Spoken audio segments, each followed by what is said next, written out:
Think of an executive car and there's a good chance you'll think of a German car. However, Peugeot is quite keen to change that. Say hello to the brand new Peugeot 508 Fastback, and my word, isn't it stunning?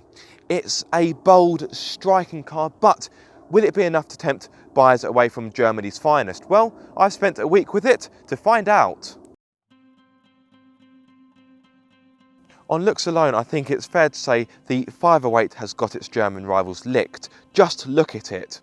Now, it may look like a saloon, but it is in fact a 5-door coupe, unlike its predecessor, which was a saloon. And I think this car is so much better looking than its predecessor. It's sleeker, it's more suave, and it's sat a little bit lower, meaning it looks sportier and more aggressive. Good looking car. The front end has LED daytime running lights that look as if they've been carved out by a cat's claws. The side offers frameless doors which are super sexy, and at the rear you have a look that is sharper than the creases on a freshly pressed suit. The inside is also a nice place to be, especially as this model has the optional leather seats. Mind you, they do cost £1,300. Ooh. Like other Peugeot models, you get the i-Cockpit system, meaning you get a dinky steering wheel as well as an eyeball-pleasing 12.3-inch digital display in lieu of an analog speedo, which looks fantastic. Plus, you also get an 8-inch touchscreen on the base model, but because I've got the Allure model, which is just above the base model, I get a 10-inch touchscreen, which works well enough, although like other PSA group cars, the climate control has to be accessed via the touchscreen, which is a little bit annoying. However, you can increase or decrease the temperature using voice recognition, which works well enough, but I would still prefer to have proper knobs or dials that I can actually physically touch. But you do get a touch sensitive button, which is down here, where you can turn the climate control off. But yes, I would prefer to have proper controls Peugeot.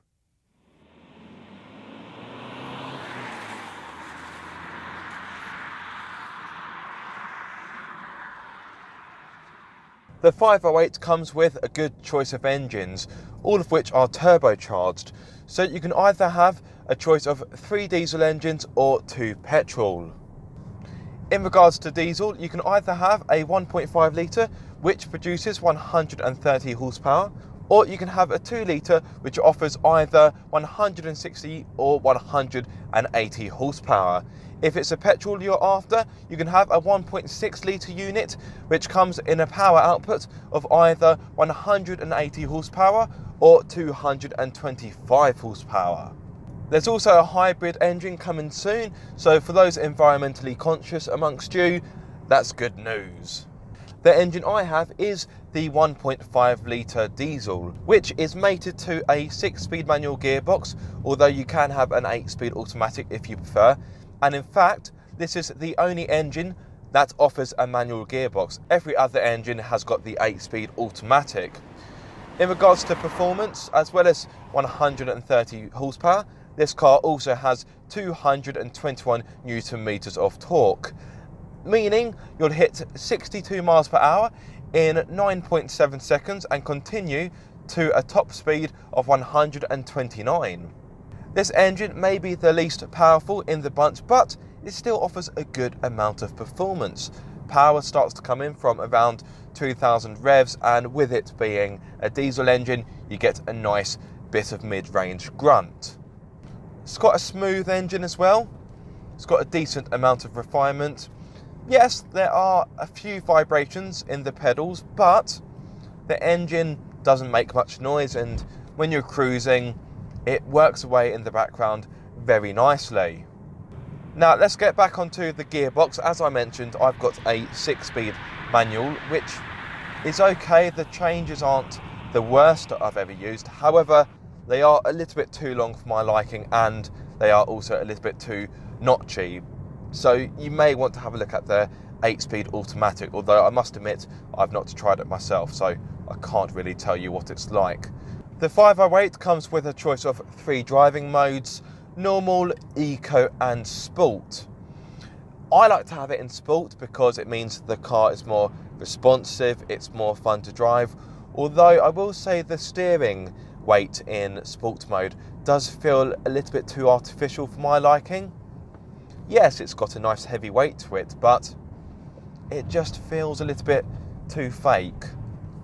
Let's talk about the ride, because I'm sure that's an area which will be quite important to a lot of you watching. I will be honest, the ride is quite firm. It has got a firm edge to it. However, this car is still comfortable. These optional leather seats are really nice to sit in.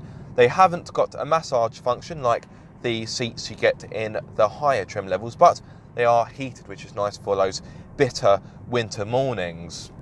The ride has got a good amount of damping to it.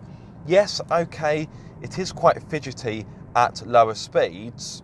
However, once you get up to a cruising speed, the ride does become more compliant. It's also worth noting that if you go for a petrol engine, you get adaptive dampers as standard, whereas I've got the diesel. However, I've got no real complaints about the ride. Yes, it can be a little bit fidgety and bumpy at times, but on the whole, this is a comfortable car. Time to talk about price. How much is it and what's included? As mentioned, the model tested here is the Allure model, which starts from £26,339. It offers goodies such as 17-inch alloys, i-Cockpit, Peugeot Connect, 10-inch touchscreen, Bluetooth, DAB radio, smartphone connectivity, navigation, dual zone climate control, keyless entry, front and rear parking sensors, 180-degree reversing camera, heated front seats and Safety Plus pack. So it's safe to say there's a lot included, although it does cost more than the Ford Mondeo, the Vauxhall Insignia, the Mazda 6 and the Skoda Superb when they are chosen in an equivalent trim level. Mind you, the 508 offers more style, both inside and out, and it's cheaper than premium rivals such as the Mercedes CLA, Volkswagen Arteon, BMW 4 Series Grand Coupe and the Audi A5 Sportback. In case you're looking for more goodies, you'll be pleased to know that higher trim levels have features such as wireless phone charging, full LED headlights, massaging seats and an electric tailgate, to name a few. Don't worry if your budget only stretches to the base model, as it still offers a good amount of kit and starts from a price of £25,039. The model on test here is priced at £28,464, as it's got the optional Cumulus grey paintwork, £575, the Claudia Mistral leather seats, which cost £1,300, and the 18-inch diamond cut alloy wheels, which will cost you £300. So that's the kit out the way, but does it handle well? Now, I'll be honest, I was expecting this car to be quite soft and floppy in the corners, but it is surprisingly capable. Now, I don't mean to be rude, Peugeot, but I wasn't quite expecting this car to handle as well as it does. However, I have been pleasantly surprised. There's a good amount of grip in the corners thanks to the Michelin Pilot Sport 4 tyres. There's very little body roll and it's controlled. The car feels pretty nimble considering its size. And it is genuinely rewarding to thread through corners. I really wasn't expecting this car to handle quite as well as it does. Is it as sweet to drive as a German alternative? Not quite. However, it's not far behind. The brakes are good. The steering is pretty direct, although it does feel a bit weird having such a small steering wheel for such a big car. The steering could do with a bit more feedback as well. On the initial turn in, there's pretty much no talking between car and driver, and it's not until you put a little bit more lock on that you start to get some sense of what the front wheels are doing. However, does it ruin the driving experience? No, it doesn't. That's not the only problem the small steering wheel presents. The Peugeot i-Cockpit has been designed in such a fashion that you look at the speeder over the steering wheel as opposed to through it. The advantage of doing this is that you spend less time looking away from the road to double check your speed as the instrument cluster has been raised higher, and it's safer, and it is a good idea in theory. Now, there's a good chance getting a good driving position will be a little bit tricky. For example, for my height, I have to have the steering wheel set quite low, otherwise the top of it cuts off the bottom of the speedo. And it means that the steering wheel, it does feel like it's sat in my lap a little bit, which is a little bit unnatural. So there's a good chance that the driving position this car offers won't be for everyone. Okay, right, that's my complaint about the driving position out of the way. Let's talk about space. The front space is pretty good. There's a decent amount of shoulder and elbow room, and there's a good amount of cubby holes as well. One thing I will say though is that the location of the central cup holders isn't the most practical, as they obstruct your ability to reach the gear lever properly. That is quite annoying. In regards to rear space, it's pretty decent. As always, the driver's seat has been set for my 6'2" frame, but even so, I've got a healthy amount of legroom left over, and knee room isn't too bad either. Now, this car is of course a coupe, meaning it does have a swooping roofline, and it does cut into headroom a little bit, although I've got just about enough. However, if you were taller than me, you would struggle. But it is worth noting that I've got more space back here than I did in the Audi A5 I had a few weeks ago, so it could be worse. Now, could you fit 3 adults back here? No, I don't think so. I think it would be too much of a squeeze, particularly as the middle seat is quite slim. It's set a little higher up, so you would have even less headroom, and you've also got a transmission tunnel down here. However, for 2 adults, it should be fine. 3 children should be doable, and of course, you've got ISOFIX points, and you've also got an armrest with 2 cup holders. Very handy. In regards to boot space, the Peugeot 508 has got a capacity of 487 litres, which is pretty decent for its class, but it's not quite as large as the Skoda Superb. However, it is larger than its predecessor, and thanks to a hatched opening, it's more practical as well. But if you want more space, you can of course fold down the 60/40 rear seats to give you 1,537 litres. One thing I will say is once the tailgate is up, it is quite high. However, you do have a grab handle in here, so if you're a little bit shorter than me, I'm 6'2", don't worry, you should be able to bring it down. And what's better still, you also get a space saver spare wheel as standard, which nowadays is a bit of a rarity. Right, back to the driving, and time to talk about refinement.